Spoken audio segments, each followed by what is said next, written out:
This is the new mid-range champion. Its cameras are insane. It's got the strongest telephoto lens, a newer and more powerful Qualcomm processor, a brighter display, and on top of that, the biggest battery in the mid-range segment with a blazing 90-watt charger. The Vivo V60, the latest release from Vivo in the upper mid-range category, and I gotta say, this phone has matured a lot. Honestly, this might be the most complete Vivo device I've tested recently. So in today's video, let's get to know the V60 better, talk about its pros and cons, and see what real upgrades it got compared to the older V50. In my opinion, the improvements this time are major. So as usual, hit that like button and let's start the review.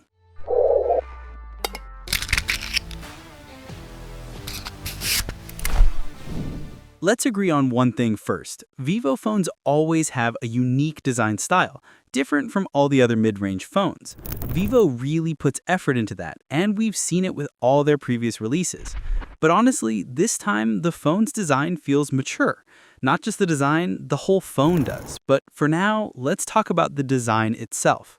The V60 is one of the most stylish phones in the mid-range category, maybe even the most stylish one. The champagne gold color I have here looks amazing, and the rear camera design is very elegant. The ZEISS logo engraved in the camera frame instantly gives you the feeling that you're about to experience some serious photography power. Yeah, the camera bump is a bit big and comes in 2 steps, but that's because the camera setup is seriously powerful. Anyway, Vivo gives you a very classy case inside the box, matching the phone's color, so it covers that camera bump nicely. The back is glass and the frame is plastic.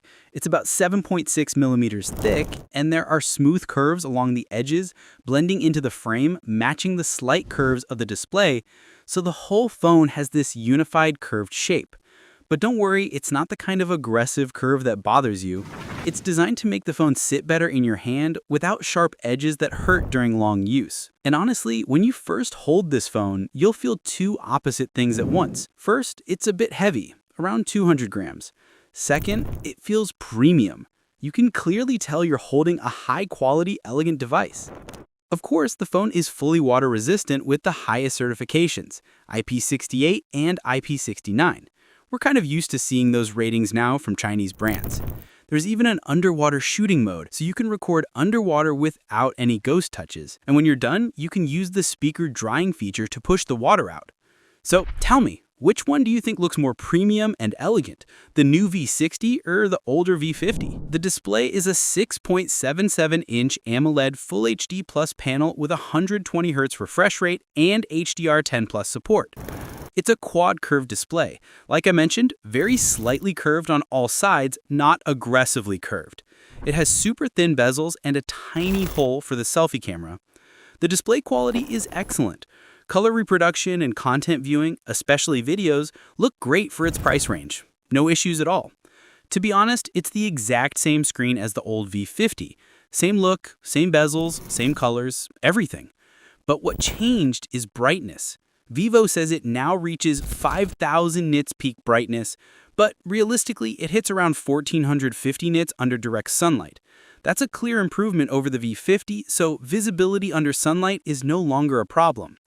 As usual, there's a pre-applied screen protector, and protection is shot Sensation Core glass.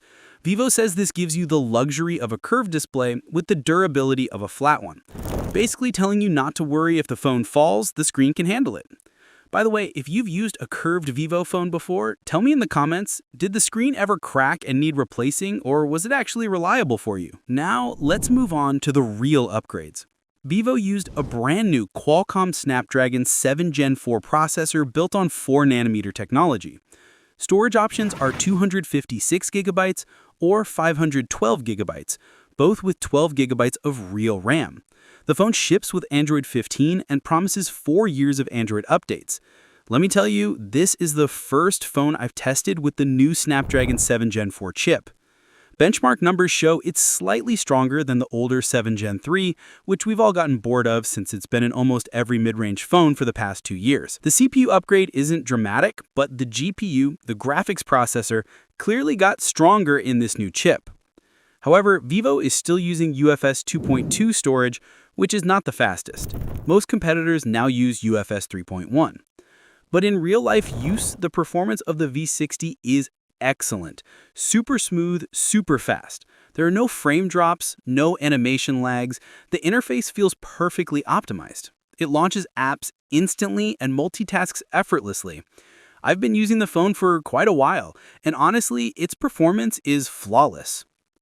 To be fair, even the old V50 didn't have any performance issues in daily use. It was already fast and reliable. And I think a lot of people bought it. So if you did, tell me in the comments how it's been performing for you up to now. As for heat, the V60 doesn't get hot. The internal cooling system is solid, so you won't feel excessive heat even with heavy use. And the processor doesn't throttle aggressively either. For gaming, PUBG runs at 60 frames per second, no higher.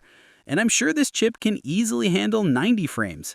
So that's something Vivo needs to work on with PUBG's developers to unlock the 90 FPS support. Please, Vivo, make that happen soon. In short, after getting the new Snapdragon 7 Gen 4, the V60 just jumped up the mid-range performance chart, now ranking second overall. That's seriously impressive. The phone's fingerprint sensor is under the display, and it's super fast. This phone basically has everything: an extra mic for noise cancellation, an IR sensor, NFC, and an always-on display feature that stays on for a while then turns off. As for the speakers, they're stereo. The sound is loud, but the bass isn't the strongest. Not that deep, but overall it's fine. The sound is good enough. Now for the proximity sensor during calls. It works normally. Look, it turns off super fast. I know it's a software-based sensor, but honestly, it's well-tuned. As for signal reception and Wi-Fi, both are excellent on this phone, no issues whatsoever. Now let's move on to something really powerful in this phone: the battery. Can you imagine a 6.6mm thick phone carrying a massive 6500 mAh battery? That's thanks to Vivo's silicon carbon, or what they call blue volt technology. Battery performance here is truly impressive. This is the best battery I've tested so far at the time of recording. It's better than the Honor 400, Oppo Reno 14, and Samsung A56. Lasts about 2 extra hours of screen on time compared to them. You can easily get around 10 hours of screen on time with moderate use, around an hour or an hour and a half, more than the V50, which is a big improvement. Like I said, this is the strongest battery I've tested so far. Charging is also great. 90 watts fills it up completely in about 45 minutes. Alright, let's wrap up with the cameras. And here, I've got to pause and appreciate the excellent job Vivo and ZEISS did on this phone. You've got a 50-megapixel main lens with an f1.9 aperture, Sony IMX766 sensor, and optical image stabilization. Then a 50-megapixel telephoto lens with an f2.7 aperture, also with OIS, using the Sony IMX882 sensor, capable of 3x optical zoom and up to 100x digital zoom. Let me tell you, that telephoto sensor is seriously powerful. It's the same sensor used as the main camera on phones like the Reno 14. Not even the telephoto there. It's also the same telephoto sensor found in the X200 FE, which is an excellent camera phone. So you can imagine how strong this telephoto setup is here. The ultra-wide lens was downgraded from 50 megapixels to 8 megapixels to make room for that strong telephoto. And honestly, I'd rather have a powerful telephoto lens than a strong ultra-wide one. And don't forget the Aura Light feature found on most Vivo phones. It adjusts its color and brightness to give you better night photos. For selfies, we have a 50 megapixel lens with an f2.2 aperture. The camera software is professionally done. Starting from normal shooting, you'll find 3 color modes along with more professional ones for different styles. When you switch to portrait mode, there are 5 focal lengths: 23mm, 35mm, and 50mm using the main lens, 85mm and 100mm using the telephoto lens. 100mm is roughly a 4x zoom. You also get tons of color filters and ZEISS-style bokeh effects like before. There's also a cool feature called AI Portrait. When you tap it, you'll see the 4 seasons: spring, winter, fall, and summer. I'm definitely not picking summer. Once you choose one, the photo uploads to the cloud, not processed on device, and AI adds touches to match the vibe of that season. So yeah, the photography capabilities here are on another level. For video, the rear and front cameras both shoot 4K 30 FPS. But let's forget specs. I wanted to test whether the V60 actually delivers strong results in photos, portraits, zoom, and videos. That's what we'll see together now. Vivo has always been strong in photography. Their partnership with ZEISS isn't new. But what was always missing was a proper telephoto lens. And now, with the V60, you finally get a truly professional portrait experience. The range you get here is amazing, from 23mm all the way up to 100mm, around 4x zoom. Shots are sharp, clean, with balanced contrast and great colors. Honestly, I really enjoyed the zoomed portrait shots from 50 to 100mm, thanks to the excellent telephoto lens and the great Vivo ZEISS image processing. Personally, I like them even more than the 23 and 35mm portraits from the main lens. Even in low light, you'll still get great detailed zoom portraits, not overly AI processed. And if lighting drops too much, just turn on aura light, and you'll still get nice, usable shots. Normal shots are solid, similar to the V50, and zoom is good up to about 50x before AI starts over-processing and drawing fake details. As for selfies, honestly, they're excellent, as usual. Nice colors, balanced processing. Vivo's portrait experience, both front and back, is fantastic on the V60. But there's a strong rival with a powerful telephoto lens too, the Oppo Reno 14. Let's compare their zoomed portrait shots and see which one looks better. Keep in mind the Reno maxes out at around 3.5 to 5x zoom, while the Vivo goes up to about 4x. To simplify it, I feel Vivo's color accuracy and tone processing is better, but I'll leave the final judgment to you. Focus on the photos and tell me which one you think looks better. Now let's move to video recording. The V60 can shoot up to 4K 30fps, and that's what I'm using right now. I'm shooting in the afternoon. Sunlight's still strong since it's summer. Let's see if the V60's video quality matches its amazing portrait performance, or if it still falls short in video recording. We'll check it out together on a big screen. Look at the dynamic range, details, colors, and stabilization. The selfie camera on the V60 is great too, delivers nice processing and details when shooting selfies. But the annoying part is that 4K video from the front camera has no stabilization. You need to drop down to 1080p for that. You can use 2 SIM cards in it, but you can't insert a memory card, and the version I have supports eSIM. My final opinion on the V60, this is one of the nicest Vivo releases that came out recently. For me, it's the best so far. The camera system is insane, possibly the best in the mid-range segment, with the strongest telephoto lens in the V60, one that can easily compete with flagship phones. It's got a more powerful and newer processor from Qualcomm, a curved display with high brightness, and one of the best batteries in the upper mid-range category as of the time of recording this video. It also supports super fast 90-watt charging, and it's got a super sleek design that's water resistant. Its downsides can be summed up in 3 points. The storage is UFS 2.2, the frame is made of plastic, and there's no stabilization when shooting 4K selfie videos. You have to go down to 1080p.